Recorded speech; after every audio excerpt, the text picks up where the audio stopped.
হচ্ছে কার স্বার্থে, জানতে চাইলেন আমির খসরু। ডিসেম্বরে নির্বাচন চায় ইনসানিয়াত বিপ্লব বাংলাদেশ, এপ্রিলে নয়। গণঅভ্যুত্থানের শহীদ পরিবারগুলোর পাশে বিএনপি, বললেন আমিনুল হক। ঈদ শুভেচ্ছা বিনিময়, ডক্টর ইউনূস ও নরেন্দ্র মোদীর মধ্যে হৃদ্যতাপূর্ণ সংলাপ। এতক্ষণ শুনছিলেন সংবাদ শিরোনাম, এবারে বিস্তারিত।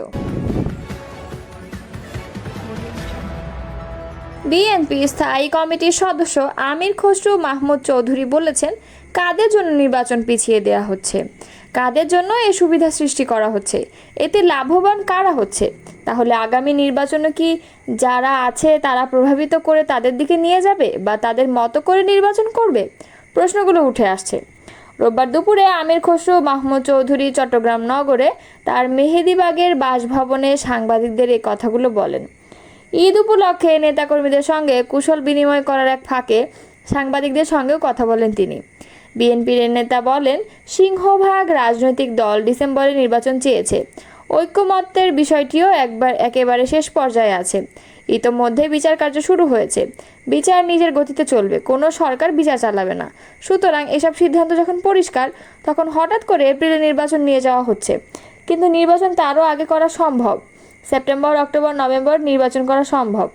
আমির খসরু মাহমুদ চৌধুরী বলেন, অনেক ভেবেচিন্তে সবাই মিলে ডিসেম্বরে নির্বাচনের বিষয়টি বলা হয়েছে। কেননা এরপর পবিত্র রমজান মাস শুরু হবে।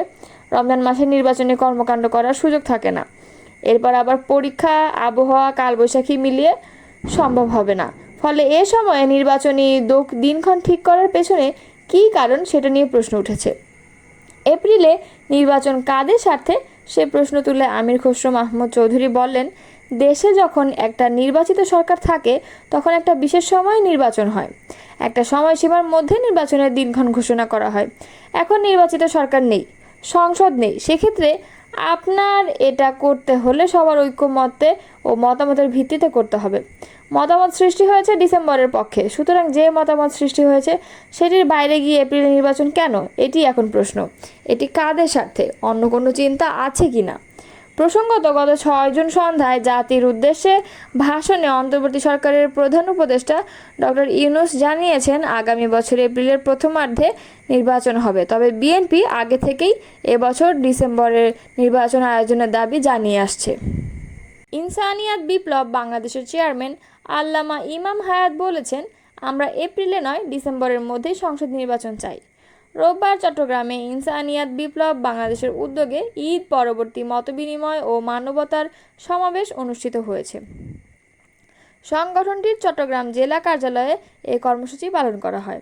সমাবেশে প্রধান অতিথির বক্তব্যে সংগঠনের চেয়ারম্যান আল্লামা ইমাম হায়াত বলেন, দেশে চলমান ভয়াবহ সংকটে বিক্ষুব্ধ ও মর্মাহত জনগণের প্রত্যাশা এখন একটি সুষ্ঠু ও নিরপেক্ষ নির্বাচন।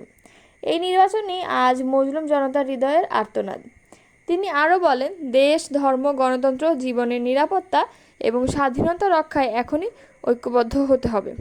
রাষ্ট্র ও জীবনের স্বাধীনতায় বিশ্বাসী সব মানুষকে মানবতার রাজনীতির ভিত্তিতে একত্রিত হওয়ার আহ্বান জানাচ্ছি। অনুষ্ঠানে সংগঠনের কেন্দ্রীয় ও জেলা পর্যায়ের নেতৃবৃন্দ উপস্থিত ছিলেন। বিএনপির ভারপ্রাপ্ত চেয়ারম্যান তারেক রহমানের পক্ষ থেকে গুম এবং 24-এর গণঅভ্যুত্থানের শহীদ পরিবারের কাছে ঈদ উপহার পৌঁছে দেন বিএনপির কেন্দ্রীয় ক্রীড়া বিষয়ক সম্পাদক ও ঢাকা মহানগর উত্তরের আহ্বায়ক সাফজয়ী ফুটবলার আমিনুল হক। রোববার ঈদুল আজহার দ্বিতীয় দিনে রাজধানীর পল্লবীতে 24-এর ছাত্র জনতার গণঅভ্যুত্থানের নিহত ছাত্রদল নেতা রমজান মিয়া জীবন এবং 2022 সালের 7 ডিসেম্বর বিএনপির কেন্দ্রীয় কার্যালয়ের সামনে পতিত স্বৈরাচারের বিরুদ্ধে আন্দোলনে নিহত স্বেচ্ছাসেবক দলনেতা মকবুল হোসেনের বাসায় গিয়ে তাদের পরিবারের সঙ্গে কুশল বিনিময় করেন তিনি।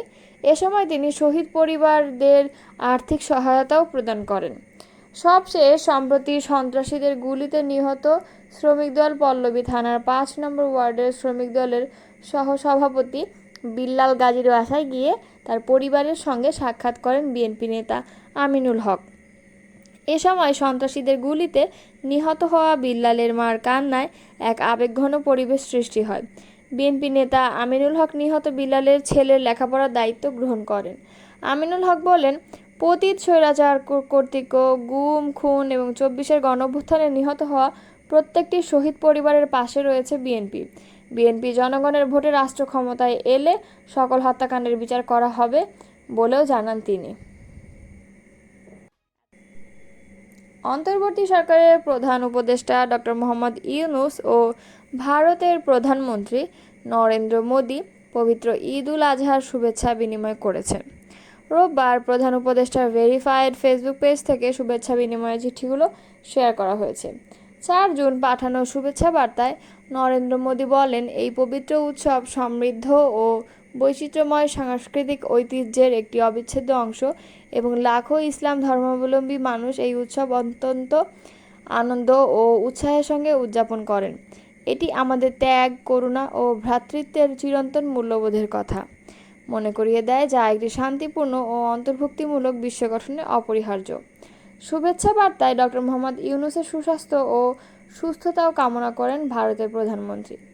ভারতীয় প্রধানমন্ত্রীর শুভেচ্ছা বার্তার উত্তরে শুক্রবার প্রফেসর ডক্টর মোহাম্মদ ইউনূস বলেন, পবিত্র ঈদ উল আজহার এই শুভ উপলক্ষে আপনার চিন্তাশীল বার্তা, আন্তরিক শুভেচ্ছা ও উষ্ণ অভিনন্দনের জন্য আমি গভীরভাবে কৃতজ্ঞ, যা আমাদের দুই দেশের মধ্যে পারস্পরিক মূল্যবোধকে প্রতিফলিত করে।